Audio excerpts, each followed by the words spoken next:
Selamat datang saudara-saudari. Dalam YouTube channel ini, saya ingin membaca perjanjian baru dalam Matius. Hari ini untuk kamu yang boleh mendengar. Mungkin ada yang susah tengok Alkitab kerana ayatnya kecil, atau tak boleh tengok, boleh dengar. So ini adalah cabangan yang boleh digunakan untuk kamu mendengar ayat Tuhan, iaitu berita baik dalam Alkitab. Mari kita bermula dalam Matius babak 1 dan 2. Senarai nenek moyang Yesus Kristus. Babak 1. Inilah senarai nenek moyang Yesus Kristus, keturunan Daud, keturunan Abraham. Daripada Abraham hingga Raja Daud, nama-nama nenek moyang Yesus adalah seperti berikut. Abraham, Ishak, Yakub, Yahuda dan saudara-saudaranya. Perez dan Zerah, ibu mereka bernama Tamar. Hezron, Ram, Aminabad, Nahason, Salmon, Boaz, ibunya Rahab, Obed, ibunya Ruth, Isai dan Raja Daud. Daripada Daud hingga ke masa bangsa Israel dibuang ke Babel, nama nenek moyang yang tercatat adalah seperti berikut. Salomo, ibunya ialah bekas isteri Uriah. Rehabian, Abia, Asa, Yosafat, Yoram, Uzia, Yotam, Ahaz, Hizkia, Manaseh, Amon, Yosia, Yoyakin dan saudara-saudaranya. Dari masa pembuangan di Babel sehingga kelahiran Yesus, nama nenek moyang yang tercatat adalah seperti berikut. Yoyakin, Shealtiel, Zarubabel, Abihud, Eliakim, Azor, Zadok, Akhim, Elihud, Eleazar, Matan, Yakub, Yusuf, suami Maria. Marialah yang melahirkan Yesus yang disebut Kristus. Demikianlah ada 14 generasi dari zaman Abraham sehingga zaman Daud, dan ada 14 generasi dari zaman Daud sehingga masa pembuangan di Babel, dan 14 generasi dari masa itu sehingga kelahiran Kristus. Kelahiran Yesus Kristus, ayat 18.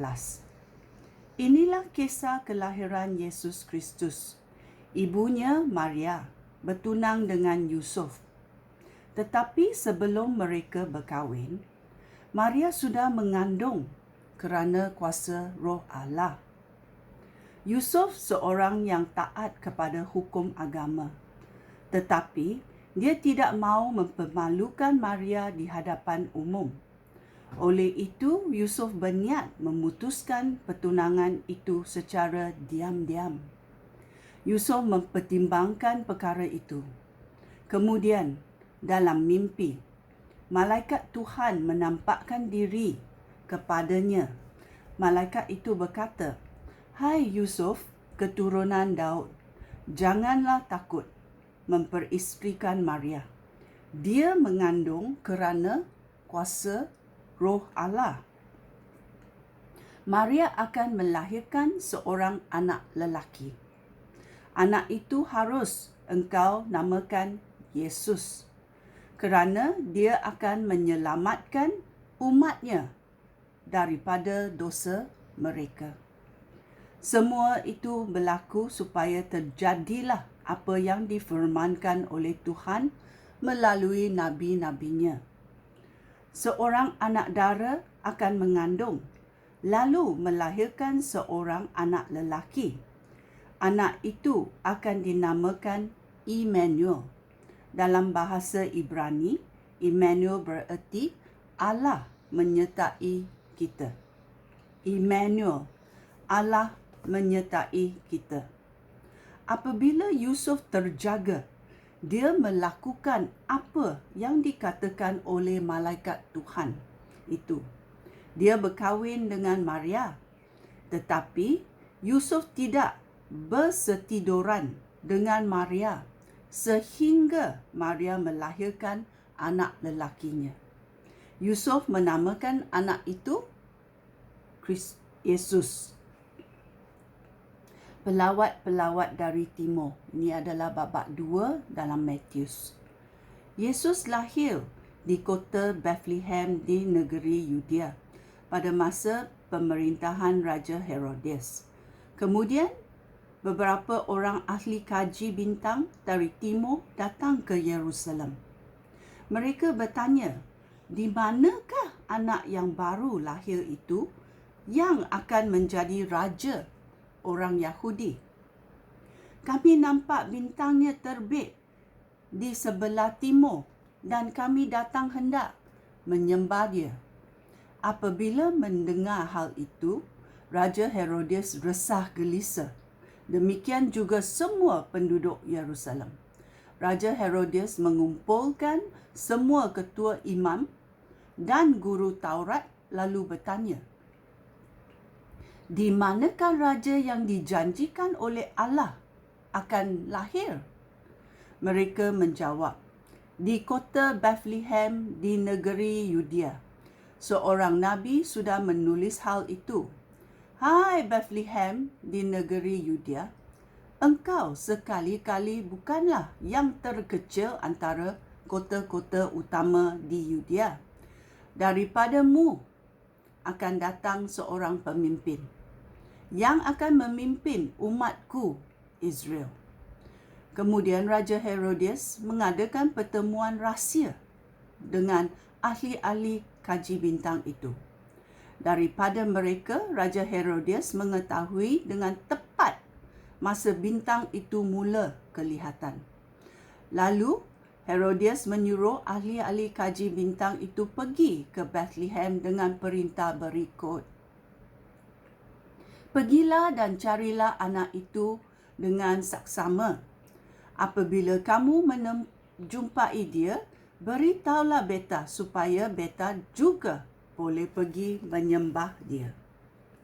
Mereka berangkat, lalu di tengah perjalanan, mereka nampak bintang yang pernah dilihat oleh mereka di sebelah timur. Alangkah sukacitanya ahli-ahli kaji bintang itu apabila mereka nampak bintang itu. Bintang itu mendahului mereka, lalu berhenti di atas tempat anak itu. Mereka masuk ke dalam rumah itu dan nampak anak itu dengan ibunya Maria. Mereka sujud menyembah anak itu dan mereka mengeluarkan emas, kemayan dan mur, lalu mempersembahkan semua hadiah itu kepadanya. Kemudian dalam mimpi, ahli-ahli kaji bintang itu diperingatkan oleh Allah supaya jangan kembali kepada Herodes. Oleh itu, mereka balik ke negeri asal mereka melalui jalan lain. Melarikan diri ke Mesir, ayat 13. Setelah mereka berangkat, malaikat Tuhan menampakkan diri kepada Yusuf dalam mimpi dan berkata, Herodes akan mengeluarkan perintah untuk mencari anak itu dan membunuh dia. Bangunlah dan bawalah anak itu dengan ibunya ke Mesir. Tinggallah di sana sehingga aku berfirman lagi kepadamu. Yusuf bangun dan pada malam itu juga dia membawa anak itu dan ibunya ke Mesir.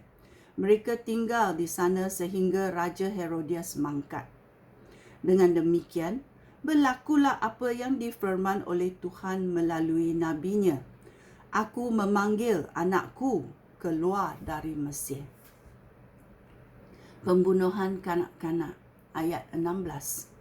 Apabila Raja Herodias sedar bahawa ahli-ahli kaji bintang dari timur sudah memperdayakannya, Raja Herodias murka. Lalu Raja Herodias memberikan perintah supaya semua anak lelaki di Bethlehem dan sekitarnya yang berumur 2 tahun ke bawah dibunuh.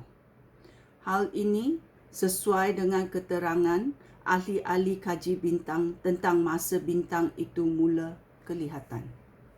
Dengan demikian, berlakulah apa yang dikatakan oleh Nabi Yeremia. Di Ramah terdengar suara tangisan dan rintihan, rantapan dan tangisan penderitaan. Rahel merantapi anak-anaknya. Dia tidak mahu dihiburkan kerana anak-anaknya telah tiada. Kembali dari Mesir. Ayat 19. Setelah Raja Herodias mangkat, malaikat Tuhan menampakkan diri dalam mimpi Yusuf. Pada masa itu, Yusuf masih di Mesir. Malaikat itu berkata, "Bangunlah dan bawalah anak itu dengan ibunya kembali ke negeri Israel, kerana orang yang cuba membunuh anak itu sudah meninggal." Yusuf pun bangun lalu membawa anak itu dan Maria kembali ke negeri Israel. Tetapi apabila Yusuf mendengar bahawa Archelaus, putera Herodes, sudah menggantikan bapaknya sebagai raja negeri Yudea, Yusuf takut pergi ke sana.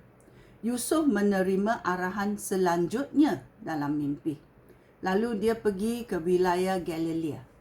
Dia tinggal di kota yang bernama Nazaret.